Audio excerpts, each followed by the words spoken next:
Hello, my name's Ken Wolverhampton of BOE Archery. Through this video we're going to explore the world of the compound bow to try to help you understand how the bow works, how it's tuned for basic shooting and how to actually shoot the bow. This is a traditional recurve bow, a shape everyone's familiar with. And this is the compound. The centre section here, the riser, is normally made from a lightweight material such as wood, aluminium or magnesium. The limbs at each end can be fiberglass, carbon fibre or laminations of wood and fiberglass. On the extreme ends are the wheels, the real secret of the compound bow. Through this computer animated sequence we'll try to show you how these eccentric wheels actually work. The compound bow system, known as the eccentric wheel, is based on a pulley which has two tracks or grooves. One of these eccentric wheels is fixed on the end of each of the two bow limbs. The system is set up so that unwinding cable on one side of the pulley causes the other side to wind on cable. We can see that pulling the green cable unwinds that side of the pulley but causes red cable to wind on. Winding on the red cable will cause the opposite limb to bend. If a wheel or pulley with this arrangement is attached to each limb and the green cables are joined together, this cable essentially becomes a bowstring. By pulling this string, both wheels will be caused to unwind on one side and wind on the other side. This causes both limbs of the bow to bend when the string is pulled. If these wheels are now mounted on the limbs not in their centres but in an offset position, they will now rotate not in a circular motion but eccentrically or cam-like.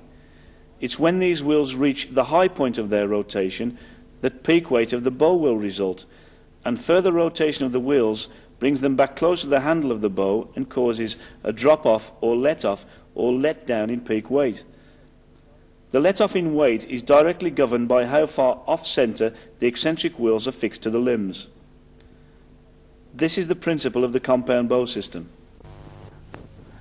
When choosing a bow, there's two things to take into consideration: draw weight and draw length. We'll deal with the draw weight first. When you start shooting, you need to shoot with a bow that you can draw back comfortable without straining. However, after a few practice sessions, your technique will probably improve and you'll be able to shoot with a stronger bow. The compound bow lends itself perfectly for this situation. The limb bolts here are adjustable and can be turned out to lower the poundage of the bow. After a few practice sessions, when your technique improves, they can be returned to the higher settings to shoot at a higher poundage.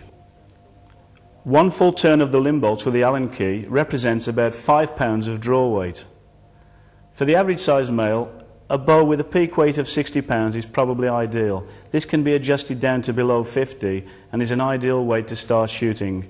It can then be adjusted back up to 60 pounds as technique improves.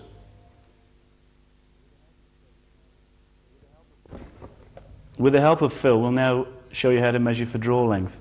Phil will make a fist and stand against the wall pretending he's holding a bow. He's using the corner of his mouth as the anchor point, and we'll now measure the distance from the front of the fist to the corner of the mouth. Make a mark, and now we'll take a measurement.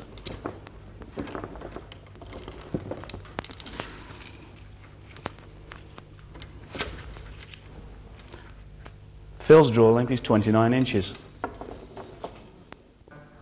Eccentric wheels usually have 3 slots in them. This particular bow can be set for 27 inch, 28 inch or 29 inch draw length. To adjust this bow for Phil, we need to move the cable to the long slot, 29 inches.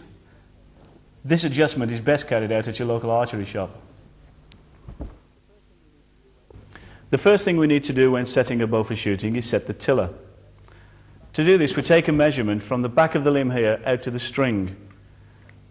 This measurement should be the same for both limbs. A simple way to do this is to use the rule. We place the rule against the riser and the limb here and take a measurement to the string there. We compare it with the bottom limb. This one's slightly out. With the Allen wrench, we'll adjust the limb. We'll measure it again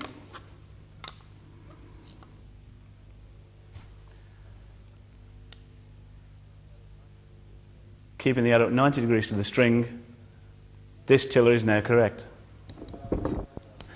Now we'll fit a cable guard to the bow.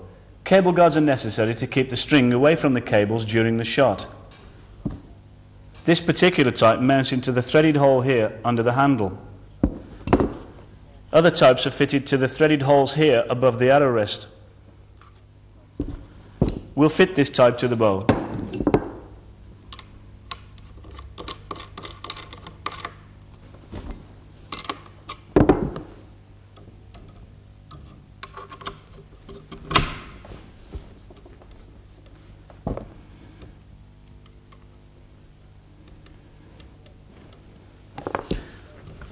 Between the cable guard and the cables we have a small plastic spacer. This is called a cable saver. It protects the plastic covering on the cables. Now we'll set the draw weight for the bow. We'll ask Phil to draw the bow to see how it feels.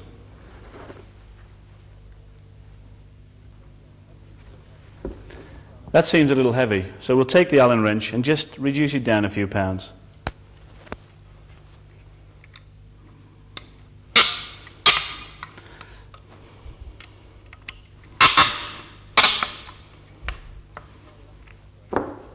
Now we'll ask Phil to try again.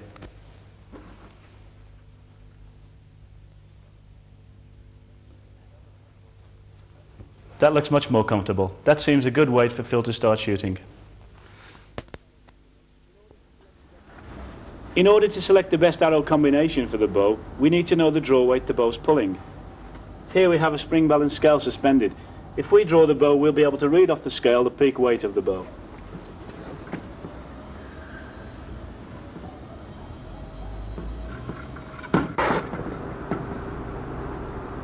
This particular bow is pulling 54 pounds. The next job is to install an arrow rest. This particular bow has extra clearance here for vanes or for broadheads when hunting. This is a springy type arrow rest, an ideal choice for a beginner. It gives both vertical and horizontal support to the arrow. We'll now install the springy rest to this bow.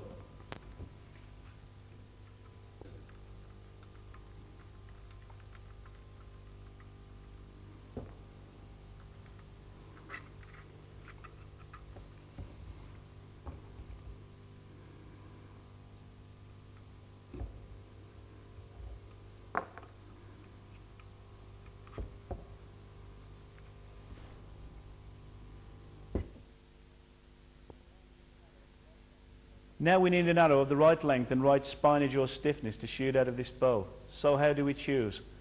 Well, go to your local archery shop. They'll have an arrow chart like this one. In the left-hand column we have arrow length. In the top column we have bow poundage. When selecting a suitable arrow we need to know both the arrow length we intend to shoot and the bow poundage. For example, if we wish to shoot a 29-inch arrow from a 50-pound bow, a suitable arrow would be a 2016. On an arrow you will find 4 numbers, for example 2117. The first 2 numbers, 21 or 21, refer to the outside diameter of the arrow in 64ths of an inch. The second 2 numbers, 17 or 17, refer to the wall thickness of the arrow in 1/1000th of an inch. So this arrow, a 2117, has an outside diameter of 21/64ths and a wall thickness of 17 thou, or 17,000ths of an inch.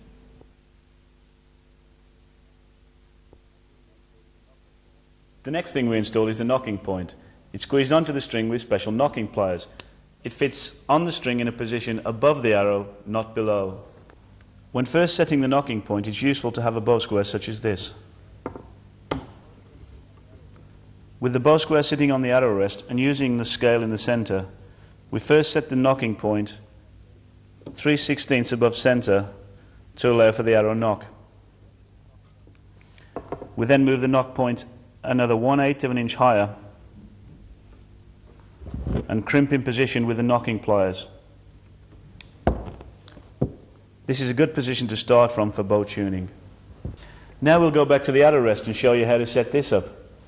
But before we set the arrow rest, we must decide if we're going to shoot with a finger tab, such as this, or a bow trigger, such as this.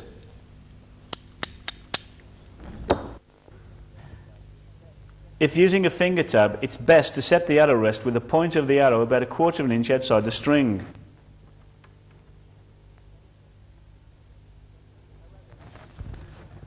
However, if using a trigger, it's better to set the arrow right behind the string.